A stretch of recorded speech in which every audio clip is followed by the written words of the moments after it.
কৃষ্ণ কৃষ্ণ হরে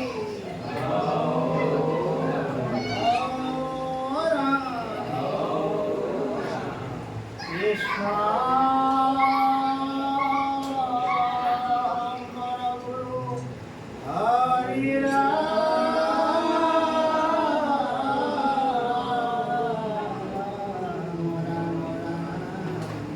কৃষ্ণ গুরু হরি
यतो हन्नि अनितरासर्ते जीवे गासराता तेने ब्रह्मारि दादादि कवये मूर्हन्ये जताहुराया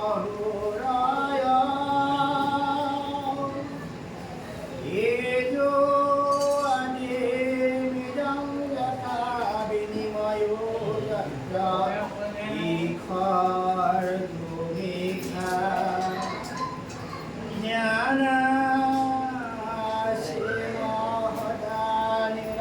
ज्ञानासेवहदानिरस्तकुहकम् अत्यं परमो धीमहि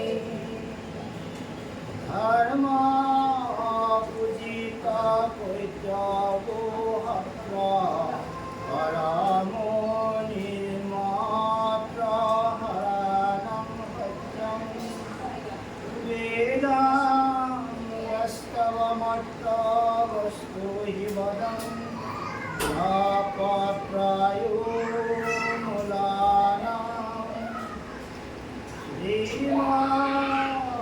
श्रीमद्भागवते महामुनिषत्ते वरोल्लीश्वरा अद्युत्यावरुद्धाते हत्र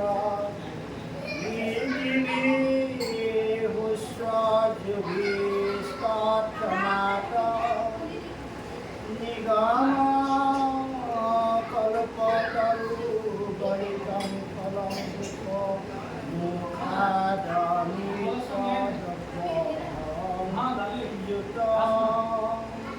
सदयुत भागवतं रसमाइलं मुहुरहो रसिका भुवि भावुका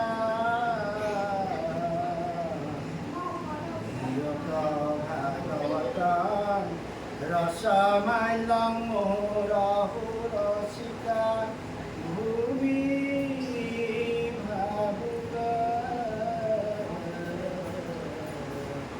हरि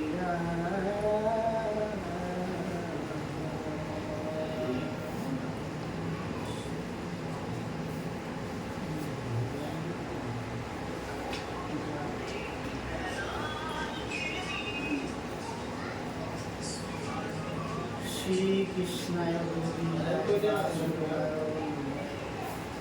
মহাপুরুষ দেব বিরচিত প্রথম স্কন্ধ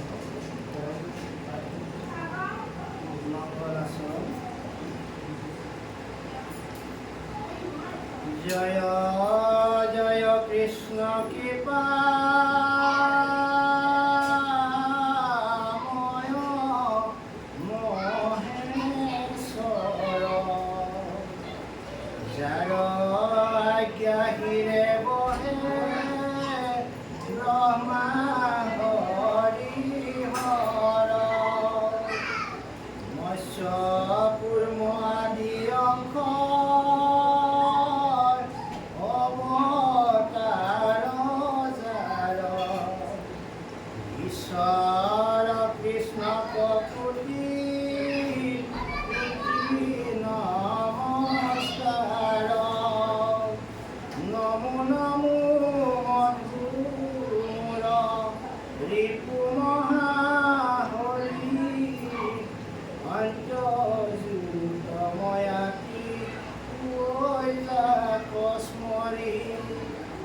নমস্তে জগত উদ্ধার পজার নাম হেন কৃষ্ণ করু সহস্র প্রণাম।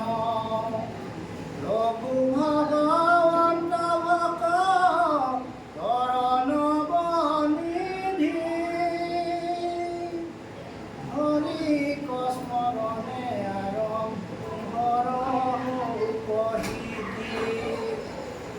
পরিহিত মুখ্য কথা দ্বাদশ স্কন্ধৰ কৃষ্ণৰ চৰণে ধনে কিংকৰ কৃষ্ণৰ প্ৰথম স্কন্ধৰ পৰা দ্বাদশ পৰ্যন্তে পহিলা ৰাজাত মহা মহন্তে সংক্ষেপ কৰিয়া উধাৰিয়া তাৰ হাৰ অন্তৰে ৰচিলা কৃষ্ণ চলিল প্ৰয়াৰ 28 ঋষি বেদ প্ৰধান বিষ্ণুৰ ক্ষেত্ৰ মহাপুণ্যস্থান মান্য কৰি ভূত কপা লীলাসত্ৰ তথা ভৌনক মুখে শুনে ভাগৱত কথা। অনুকালী মুনিৰ দ্বাৰা ভূতক প্ৰশ্ন ভৌনকবদতি মুনা ভূত মহামানী পৰম পাতকি কৰি পাইলে নজানি আৰম্ভিলো যজ্ঞ ৰাখি সহস্ৰ বৎসৰ ধূম্ৰবৰ্ণ হৈল কলে বৰ কৰ্ম কৰোৱাত নাহিকে বিশ্বাস আপোনাৰ আয়ুষ কৰিলো যজ্ঞনাথ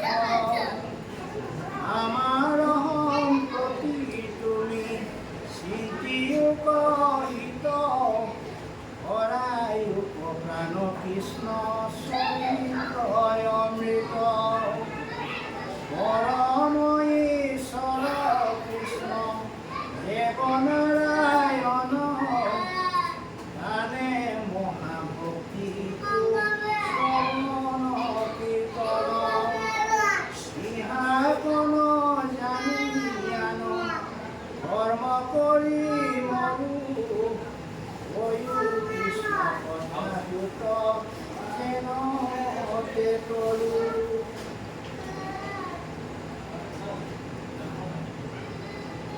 ইহাতে খে আমাৰ নীল মহাৰংগ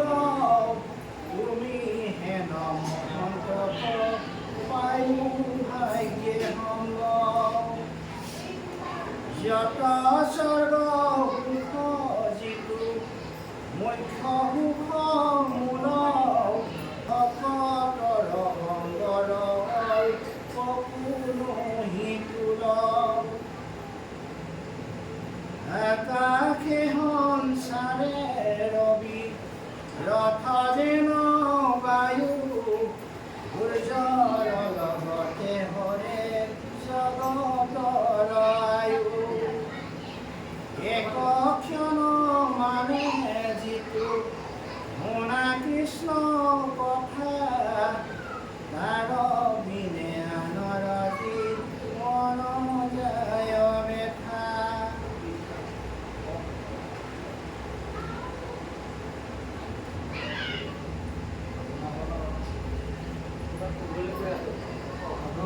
ভাগৱত মানুহৰ জীৱনৰ কেন্দ্ৰ কৰিব লাগে মানে মানুহ কেনেকৈ জীয়াই থাকিব লাগে সেইটোৱে ভাগৱতে কৈছে।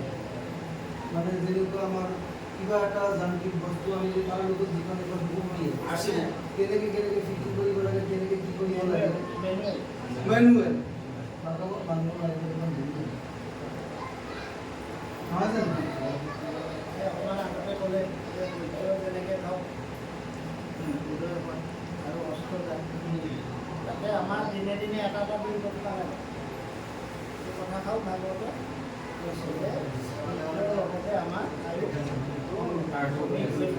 গতিকে আমি কি কৰিব লাগিব আজিলৈ ক'ব আৰু সাধাৰণতে ভগৱন্তক স্মৰণ কৰি যিকোনো কাম কৰিব লাগে বুলি ভাগৱতে জানি যিকোনো কাম আমি কৰিবলৈ যাওঁতে ভগৱন্তক মানে নিজকে সমৰ্পণ কৰিব লাগে যিকোনো বস্তু দিলি সমৰ্পণ কৰিব লাগে। মনৰ সমৰ্পণ মানে দেখাৰ সমৰ্পণ নহয় ভিতৰেৰে সমৰ্পণ কৰিব লাগে। এনেকুৱাকৈ সমৰ্পণ কৰিব লাগে মই কি কামটো কৰিবলৈ গৈছোঁ কাৰোবাৰ কিবা অন্তৰত আঘাত লাগিব নেকি কোনোবাই কিবা বিজুতি ঘটিব নেকি তো সেইটোহে প্ৰাৰ্থনা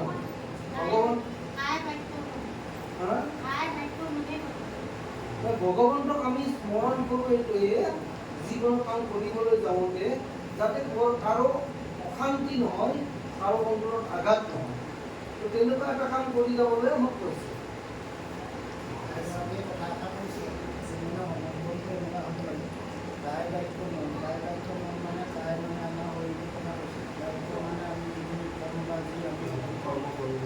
যিখিনি আমি ভাবিম সেইখিনি দায়িত্ব কৰিম মনটোক আমি কি কৰিব লাগিব হাতুৰি লগাই যেনেকৈ হাতীয়ে যে ঠিক তেনেকৈ অংকুশ লগাই আমি মনটোকো সত্য কৰি ভগৱানৰ চৰণত অৰ্পণ কৰিব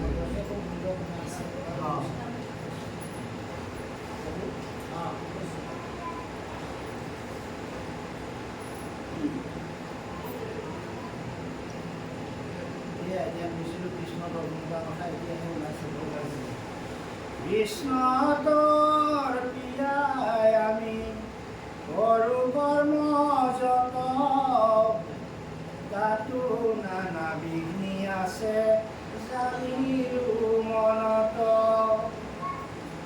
এতেকে পিয়ায়ো কৃষ্ণ চৰিত্ৰয় অমৃত শ্ৰৱণ মাত্ৰকে যেন কৃত জাগ যুগ কৰ্ম কৰি দুখ পালো মাত্ৰ আৱে কহিও মহা ভাগৱত শাস্ত্ৰ কৃষ্ণ কথা ইটো অমৃত তটো কৰি স্বাদ দুখ কৰি শীতৰ সংবাদ এইখিনি মানে ঋষিমুনিসকলে ভাগৱত ক'বৰ কাৰণে অনুৰোধ জনাইছে।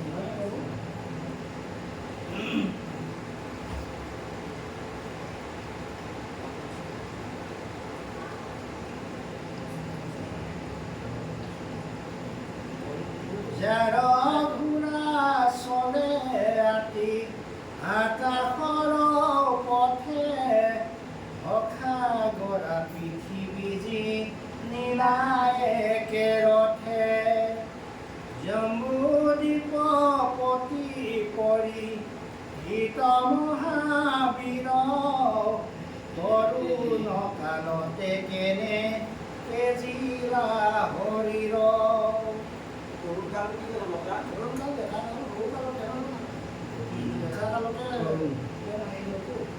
তাৰমানে এইখিনি কথাখিনি ঋষিমুনি আছিলে আচলতে 60,000 ঋষিমুনি 60,000 ঋষিমুনিয়ে তাৰ মুখে যেতিয়া পৰীক্ষিতে যেতিয়া ভাগৱত শুনিবলৈ ইচ্ছা প্ৰকাশ কৰিছিলে তেতিয়া 60,000 ঋষিমুনিয়ে ভাগৱত শুকদেৱে শুক আৰু শুক দুজন শুকদেৱে তেওঁ ভাগৱত শুনাইছিলে। ভাগৱত আমাৰ এনেকৈ এতিয়া আমি এই মহাৰাষ্ট্ৰখন মুখাগত হোৱাৰ পাছতো আমাৰ পঢ়িলোঁ, কিন্তু শুকদেৱে যি ভাগৱত শুনাইছিলে লিখিব নাই নহয়। সেই ভাগৱত ভাগি যেতিয়া শুনিছিলে 60,000 ঋষিমুনিয়ে ঠিক তেনেকৈ শুনিছিলে। তাৰ পাছত কি হ'ল, পৰীক্ষিতৰ যেতিয়া মুক্তি লাভ হ'ল তেতিয়া কি হ'ল, পৰীক্ষিতৰ মুক্তি লাভ হ'ল, কিন্তু বাকী ঋষিমুনি সমস্ত 60,000 ঋষিমুনিৰ মাজত এজনেও মুক্তি নাই। তেতিয়া ঋষিমুনিসকলৰ মাজত অলপ আলোচনা হৈছে এই কথাটো পৰীক্ষিতে এজনে তেওঁ শুনিবলৈ বিচাৰিলে বুলিয়ে যে মুক্তি পালে, আমি কিয় নাপালোঁ? তেতিয়া কোনোবা এজনে ক'লে আমি যে উঠি বাহিৰলৈ গৈছিলোঁ, কোনোবা এজনে ক'লে আমি যে কথা পাতি আছিলোঁ, কোনোবা এজনে ক'লে ভাগৱত যে আমি মন নিদিয়াকৈ ইফালে কৰি আছিলোঁ, কোনোবা এজনে ক'লে আমি ঘৰৰ কথা চিন্তা কৰি আছিলোঁ। নানা কথা বিভিন্ন চিন্তা চৰ্চা কৰি থকাৰ কাৰণে আমি মুক্তি নাপালোঁ। গতিকে আমি ভাগৱত আকৌ শুনিব লাগিব, তেওঁলোকে সিদ্ধান্ত কৰিলে এইবাৰ আমি ভালকৈ শুনিম। তেতিয়া আকৌ তেখেতলোকে 60,000 ঋষিমুনি সমুখ্যে যিজন যি আগবঢ়া আছিলে তেখেতলোকে গৈ শুকদেৱৰ লগত আলোচনা কৰিবলৈ যে আমি ভাগৱত আকৌ শুনিব বিচাৰিছোঁ, আমাৰ এনেকুৱা এটা অসুবিধা মানে আমি ভালকৈ নুশুনিম। তেতিয়া শুকদেৱক অনুৰোধ কৰিলে, অনুৰোধ কৰোঁতে ক'লে মইতো ভাগৱত আকৌ এবাৰ ক'বলৈ মোৰ আজ্ঞা নাই। তেওঁক এবাৰেই ক'বলৈ আজ্ঞা দিলোঁ, গতিকে মই আকৌ আপোনালোকক ভাগৱত শুনাব তেতিয়াহ'লে আমাৰ উপায় কি হ'ব? আমি যে ইচ্ছা কৰিছোঁ কমচে কম অকণমান দয়া কৰক। তেতিয়া ক'লে কিন্তু যদি আপোনালোকক দয়া কৰিব লাগে তেতিয়াহ'লে মোৰ দয়াই নহ'ব, আপোনালোকে ভূতৰ দ্বাৰা শুনিব লাগিব। তেতিয়া ভূত আকৌ কোন আছিলে?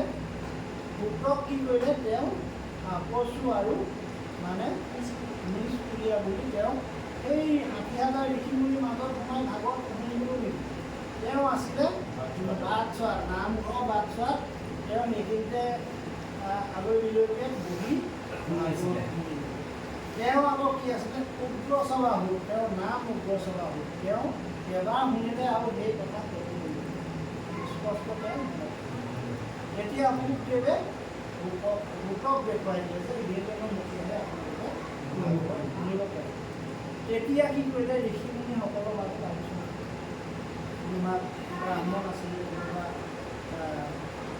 গোস্বামী আছিলে, কোনোবা উচ্চ জাতি দায়স্থ আছিলে, উচ্চ জাতি আছিলে, বহুত হ'ল নিষ্কুল মানুহৰ মুখে নুশুনো বুলি তেওঁলোকে এফালে সিদ্ধান্ত কৰিলে, এফালে ক'লে আমি ভাগৱতহে শুনিব লাগে। 32,000 ঋষিমুনি তাৰ সেই ক্ষেত্ৰত ত্যাগ কৰি দিছোঁ। আৰু 28,000 ঋষিমুনিয়ে ক'লে আমি ভাগৱতহে শুনিম, গোটেই কওক কোনোবা এটা আমাৰ কৰিব, আমি শুনিব লাগে, হয়নে? তেতিয়া সৌনকৰ প্ৰমুখ্যে সৌনক তেওঁলোকৰ 28,000 ঋষিমুনি নেতৃত্ব দিয়া এজন ব্যক্তি আছিলে। তেওঁৰ প্ৰমুখ্যে মানে ভাগৱত আকৌ ভূতৰ মুখেৰে শুনিবৰ কাৰণে ইচ্ছা প্ৰকাশ কৰিলে। তেতিয়া এয়া ভূতৰ লগত তেখেতলোকে আলোচনা কৰিছিল।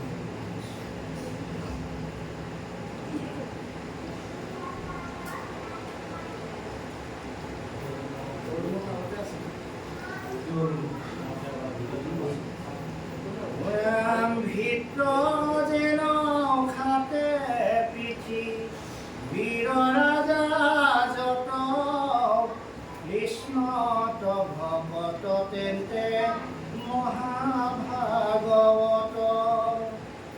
হৰি স্মৰি কৰিলাজি মতে তনু ত্যাগ বহিৰো তাহান জন্ম ভূত মহাভাগ এয়া ভূতক অনুৰোধ জনাই আছে মানে পৰীক্ষিতৰ বিষয়ে জানিবলৈ বিচাৰিছে কেনেকৈ জন্ম হ'ল তেওঁ কিমান সৰু কালতে কিয় ভগৱানৰ প্ৰতি ইমান ভক্তি বাঢ়িলে বা কেনেকৈ হ'ল এতিয়া ধৰক আমি পৰীক্ষিতৰ বিষয়ে ভাগৱত পাইছোঁ এতিয়া ধৰক আমি প্ৰহ্লাদৰ বিষয়ে 5 বছৰতে ভক্তি তেওঁ লাভ কৰিছিলে বুলি আমি জানো গতিকে তেনেকুৱা কিছুমান মানুহৰ বিষয়ে ব্যক্তিৰ বিষয়ে জানিবলৈ তেওঁলোকে বিচাৰিছে পৰীক্ষিতৰ বিষয়ে পৰীক্ষিতৰ বিষয়ে জনাৰ পাছত তেওঁলোকে মানে মুক্তি পাব বুলি তেওঁলোকে এটা বিশ্বাস আহিছে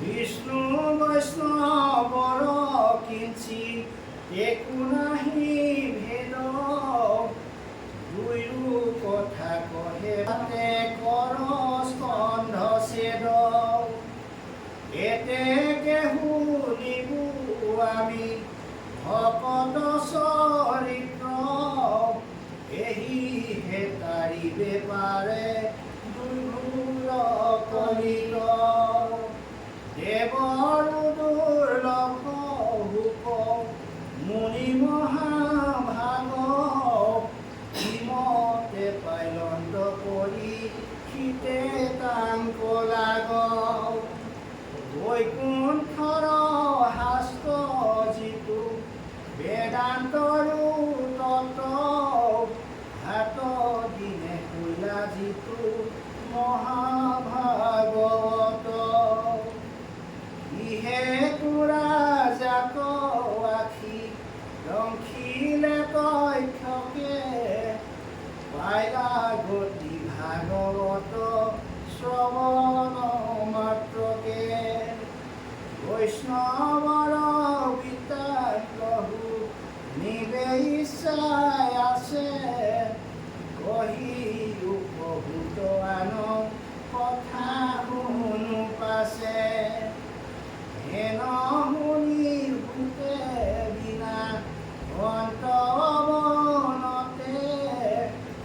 আমি অকুলি নহেন আছিল মনতে উমাহাৰ প্ৰশ্নে ভৈলো আজি প্ৰবৃত শুনা যে নজানো কহো কৃষ্ণৰ চৰিত্ৰ ভাবহেকে কথা কোনে কহিলে স্বৰূপে যেন সখী উদয় পথাৰয় অনুৰূপে এহি মতে যত মান লয়ে মূৰ গতি বৰ্ণাই কৃষ্ণৰ লীলা তোমাত সম্প্ৰতি কাম্য কথা কথনে লীন হুৱে বাণী তাক শুদ্ধ কৰো কৃষ্ণ কথা কব খানি এতিয়া কি ক'লে কাম্য কথা যে আমি পাতিছিলোঁ গতিকে আমাৰ হৃদয়বোৰ মলিন হৈছিলে মনবোৰ বেয়া হৈছিলে গতিকে এতিয়া কৃষ্ণ কথা শুনি যদি আপুনি শুনায় তেতিয়াহ'লে আমি নিজৰ মনবিলাক পবিত্ৰ কৰিবলৈ ইচ্ছা প্ৰকাশ কৰিছোঁ বুলি শুনাই তেওঁৰ ওচৰত তেখেতলোকে কৰদীয় অনুমোদন হৈছে কাৰণ ভাগৱত শুনিবই লাগিব যে ভোগদেৱে নুশুনায় ভোগদেৱে দেখুৱাই দিলে মানুহ তেওঁ যদি মান্তি হয় তেতিয়াহে শুনিবলৈ পাব নহয়নে বাৰু গতিকে অনুৰোধ কৰিছে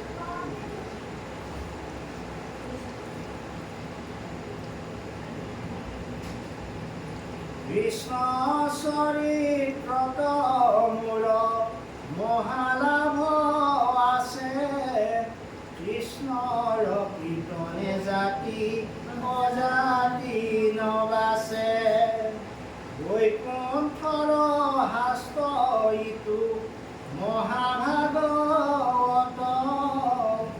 যেন মতে পৃথিৱীত বৈৰক্ত বেগত যিমতে কৰিলা শাস্ত্ৰ ব্যাসৰ জানে প্ৰথমে হৰিক স্মৰি সাৱধানে ব্যাসৰ অশান্তি আৰু নাৰদৰ আগমন। দিনে ক পৰ্বত পৰা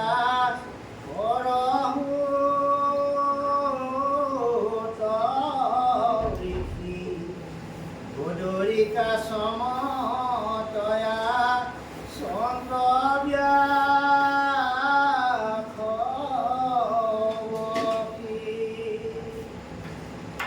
থুগুল থুগুল মন নাহি শান্তি নপান্ত উপায় একো মনে গুণি গান্তি ৰাম ব্ৰহ্ম জ্ঞান চিন্তন নত নাহি সুখ নজানন্ত কিহ কম নত মিলে দুখ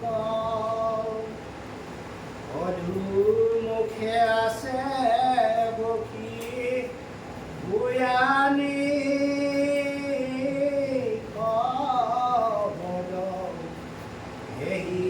বেলাটোতে আখি মিলিল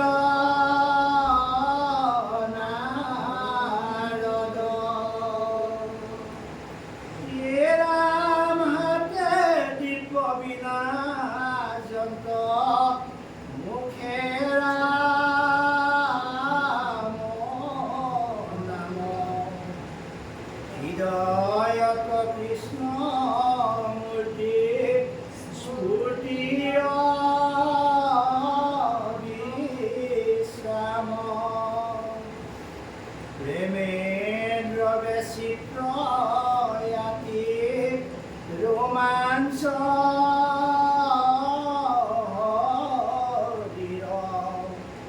হাৰাই শ্ৰমতে আছে নয়ন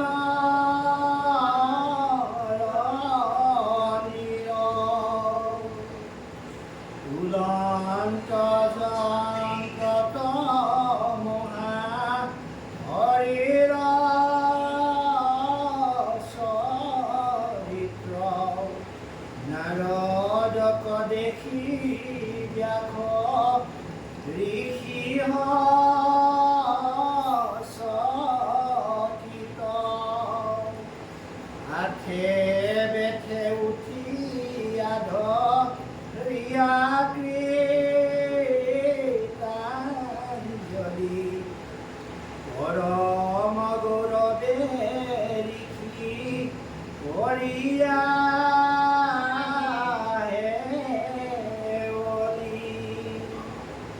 যেতিয়া মানে ব্যাসদেৱে 18 পুৰাণ তেওঁ লিখি আদায় কৰিছিল তেতিয়ালৈকে ভাগৱত লিখা নাছিলে আৰু তেওঁ 18 পুৰাণ যেতিয়া লিখিলে লিখাৰ পাছত তেওঁ এনেকুৱা হ'ল এজন ৰোগগ্ৰস্ত ব্যক্তিৰ দৰে হ'ব লগা হ'ল।